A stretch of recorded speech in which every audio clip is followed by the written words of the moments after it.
Hey guys, it's Lily, where my mission is to improve your mindset, your body, and your wallet. So I've been going on this spree lately of buying and flipping stuff aside of what I coupon. And I'm about to go pick up a desk. So I'll see you guys soon. So after a little bit of a hassle to literally get this desk fitted into my car because we were having issues.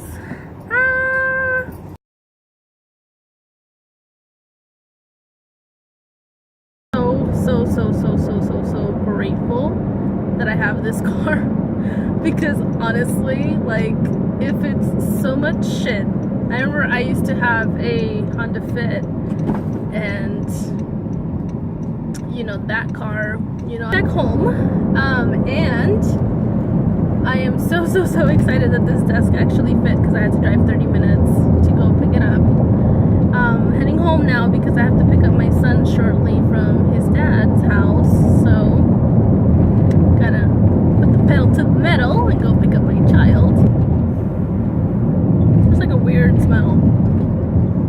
Yeah, I live in California, but I live where most of the agricultural areas,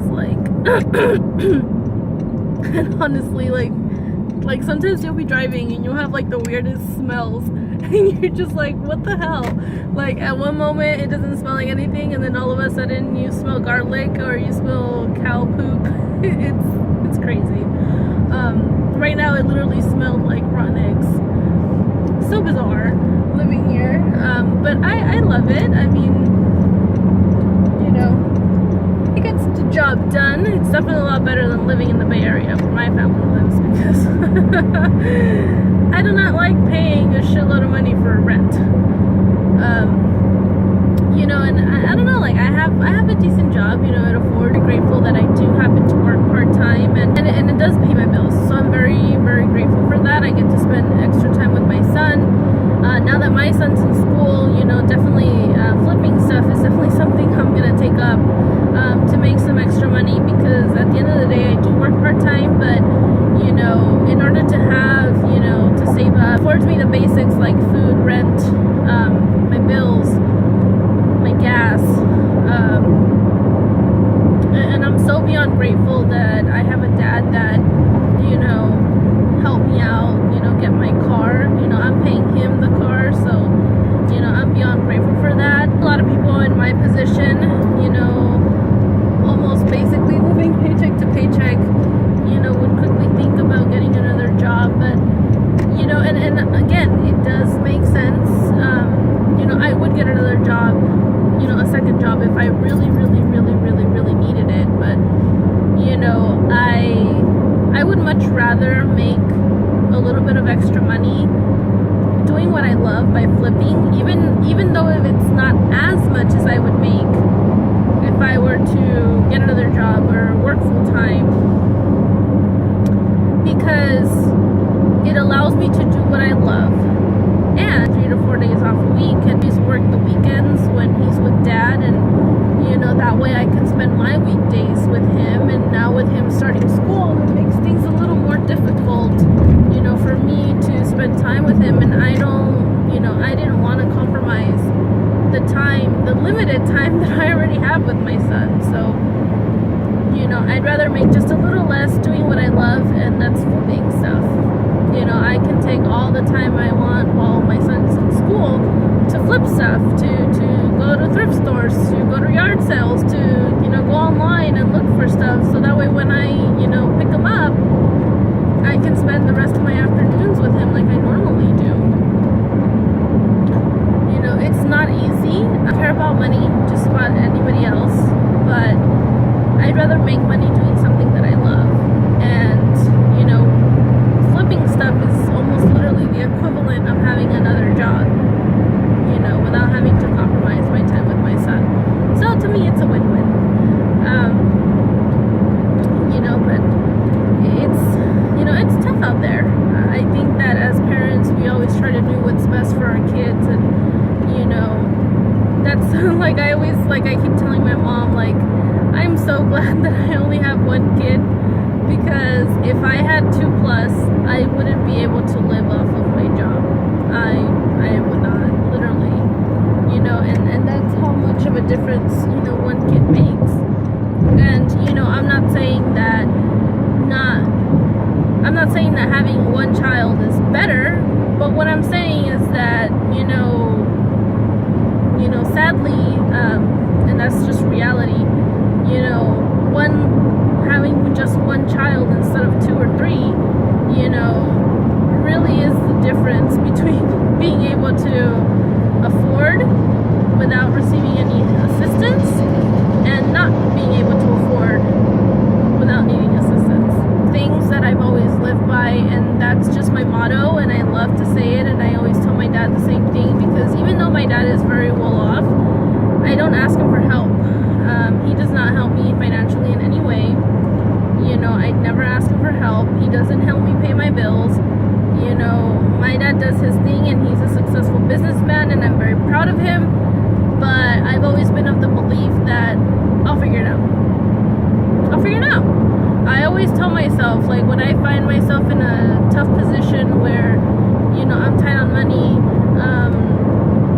whatever it may be, I always tell myself, I'm gonna figure it out. Doesn't matter what I have to do. If I have to sell friggin', I don't know, house decorations from inside my house, like, I'll do what it takes to figure it out before I need to ask my dad for money or for any assistance, from my dad and from my family.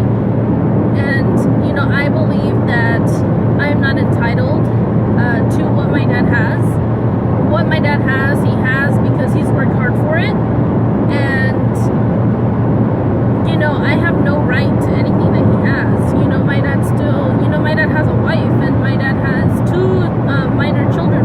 My sister's 13, and my brother is 8. I think that nowadays, I think there's a lot of entitlement that goes with, especially like teenagers and such. Like, I understand that due to inflation and all these other things that, a lot of people, my age and older cannot afford to live on their own, and they have to live with their parents, which is fine. I don't see anything wrong with that. I think that when it starts to become something wrong is really when it turns into needing help. It goes from needing help to feeling like you're entitled to what your parents have just because you happen to be their child. Unfortunately, I do have an older brother, which I love very much, but he happens to deal with the very thing I'm talking about, which he feels like he's entitled, and you're not entitled to anything. You're not entitled to something that's not yours. If your parent passes away and they want to,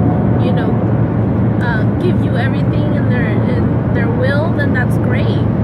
But when your parents are living, especially if they're still raising children and they have a wife or a husband, you're not entitled to anything. I remember in high school, I used to see people, students that would say, "Oh, it's my truck," and when it happens to be their parents' truck, no, dude, it's not your truck, it's your dad's. It's just because it's your dad's doesn't mean that it's by default yours. In my opinion, it's who are you to think that you're entitled to the fruits of someone else's labor? You can say I worked for it, I bought it myself without any help from my family or friends. You really have no right to say it's mine, because it's not yours. I see a lot of people, mooching off of their parents, and parents have means or not. A lot of people think that their parents should take care of them for the rest of their lives, and some parents think that their kids should take care of them for the rest of their lives when they're older, and both are wrong because you're not entitled to your parents' hard work, and you didn't ask to come into this world, so your parents shouldn't expect that from you off the bat.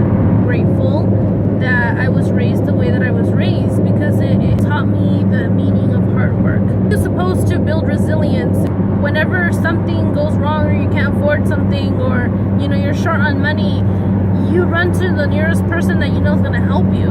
I look at the problem at hand, and the first thing I ask myself, I don't even tell myself I don't have money.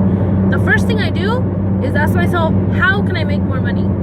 How can I make 20 bucks? If I'm missing 20 bucks, how can I make 20 bucks? How can I make 30, 40, 100 bucks? How can I make money like that? And usually the answer is in my own home. Because like I said, I coupon. I always have a stockpile. So I sell stuff. I get rid of random shit. Or if I have old clothes for my son, I'll sell it. If I, have old clothes, it's mine, I'll sell it.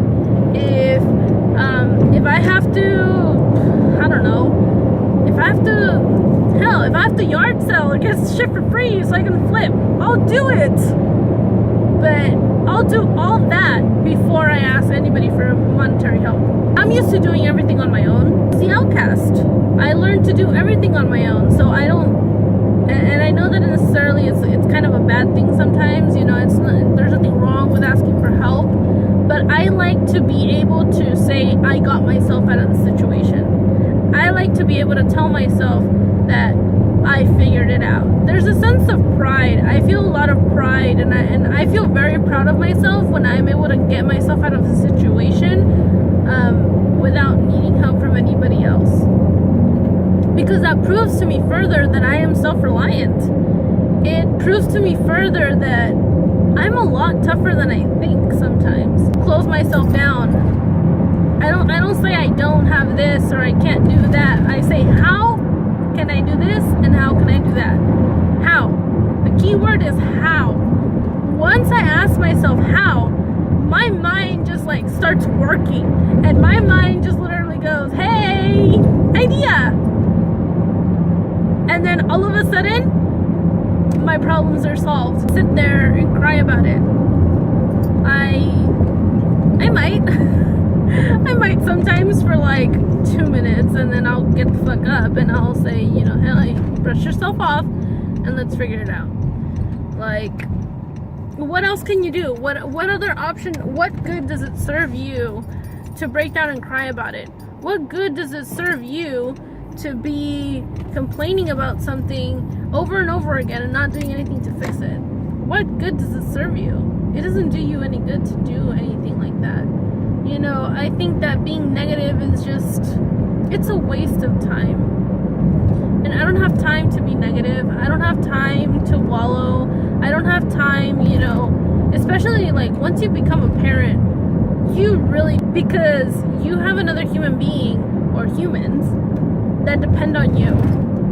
And I'll be damned if I teach my son how to not be resilient. I can't teach my son to be resilient if I run away from all my problems. I can't show my son how to be resilient if I run to the nearest help every time life gets a little difficult. The only way I can teach my son how to be resilient is if I practice resilience myself, and I work to become more resilient, and I work to become the best version of me as I can, to be self-aware, to know that no matter what obstacle shows up in my path, I can overcome it. Little ones, they look up to us. They look up to the adults in their lives. I want my son to be the best him that he can be. And the only way he's going to learn that is if I teach him by example. Let me know what you guys think in the comments below. I'll definitely show you guys when I sell this bad boy. And I'll let you guys know how much I sold it for. So let me know what you guys think in the comments below. And if you guys want me to, I'll continue doing these flip videos only because I love it and it's my passion. But let me know what you guys think in the comments below. And I'll see you guys later. Bye!